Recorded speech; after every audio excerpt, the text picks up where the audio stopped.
What's going on, guys? Smooth Racing here, back with a brand new video, and today got F1 live season round 2 from Malaysia review here with Insignia GB, and I'll let him introduce himself and then he'll be running through the race result from Malaysia. Hi guys, Insignia GB here, co-host of F1 live season. So without further ado, I'll take you through the race result from round 2 of the championship in Malaysia. So first place was Chris Dix. He had a 10-second penalty in the race which was removed, and I'll tell you why in the stewarding later on. I finished second, Mike Marshmallow finished in third, IXI Kyle 18 IXI finished in fourth, Pro Racing after a difficult race finished in fifth, Super Joshy 9 or Josh finished in sixth, RVZ finished seventh, Sluggard Meat finished eighth, Dr. Zedric Toffen finished ninth, Undescribed was the final finisher 2 laps down in 10th, KC Electronics, Whooping Spring, who else? Niels and our Smiley Face Hobo all unfortunately disconnected. So I'll let Josh go through the drivers' standings and the constructors. Yeah, this had an interesting impact, I think, on the drivers. It's very close between the top 3 drivers. In first, it's Insignia with 36 points. In second, it's Pro Racing with 35. In Chris Dix is third with 35 points also. In fourth is Kyle with 27 points. In fifth is Mike Marshmallow with 19 points. The other Toro Rosso of RBZ is in sixth with 14 points.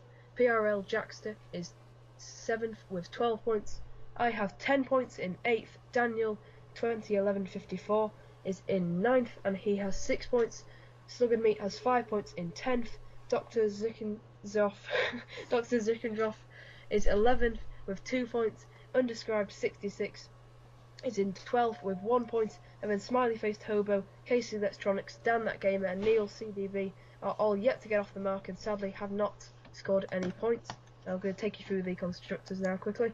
In first it is McLaren with 47 points, in second is Ferrari with 46, in third is Mercedes with 41, in fourth is Toro Rosso with 33, in fifth is Williams F1 team with 27, in sixth is Lotus with 5, in seventh is Sauber with 2, and in 8th is Red Bull with 1 point. So I'll let Insignia now, you can take us through the stewarding decisions and the stewarding table. Yep, luckily for us there wasn't that many incidents this race after a very busy stewards inquiry from Australia.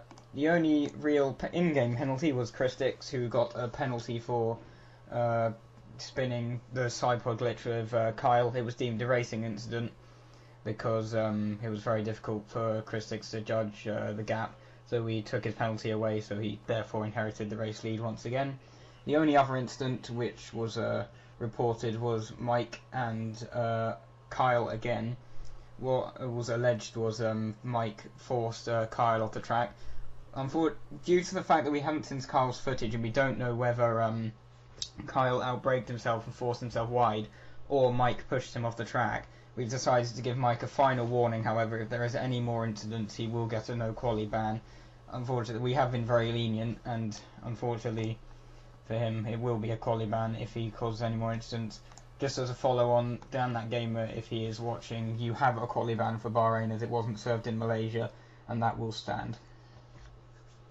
Yep, the next round is in Bahrain. I'm not here for that, so please, if you have any questions or if you definitely need to friend Insignia GB, as he'll be setting up the lobby and inviting you, so make sure you message him, and if he hasn't sent you an invite, then be sure to message him, and I'm sure he will. But just a note for future races, if you do have any complaints about any drivers, please report it to the stewards in a formal manner. Don't go ranting on about them. Please make your point, provide some evidence, and then the stewards will look into it.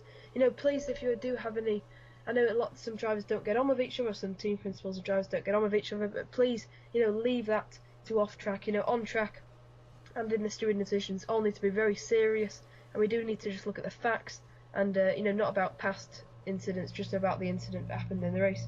So I think overall the standard of driving in Malaysia was definitely a lot better than Australia, so thanks to everyone that did race, because it was definitely a very clean race. Is there anything you'd like to add, Insignia, before we close up this video? Yeah, just to echo your points, it was a lot better race in Malaysia. There wasn't as many incidents, so very good job. Everyone obviously adhered to what we said at the end of the Australia video to clean up everyone's act. And yeah, obviously with the stewarding, it is very difficult for us to make decisions very quickly. And if people are pressuring us to make a quick decision, it's not going to get done any quicker. And obviously the second point on the stewarding, if you're going to insult people, leave it to them and you. We don't need to hear it. We don't care about it. All we want to do is make a steward's decision. So don't insult them to us. Insult them to their face or their Twitter. Well, don't do it at all. But you know, you get what I mean. So it's just we don't care about that. We just want to make stewards' decisions. So yeah, just keep it all nice and clean in the stewards' chats, please. Yeah, we just want just nice, clean driving from everyone. Because of course, at the end of the day, it's just a league for fun. We just want everyone to be getting on with each other and having some good, clean racing. But as I mentioned before, the next round is in Bahrain, and it is this Thursday at 7 p.m. So make sure you get practicing, or indeed you get online for them. But I think that's all then for all this video. I've been with Racing, been with Insignia, and I'll see you next time for another roundup of F1 Live Season. Thank you for watching, and goodbye. Goodbye.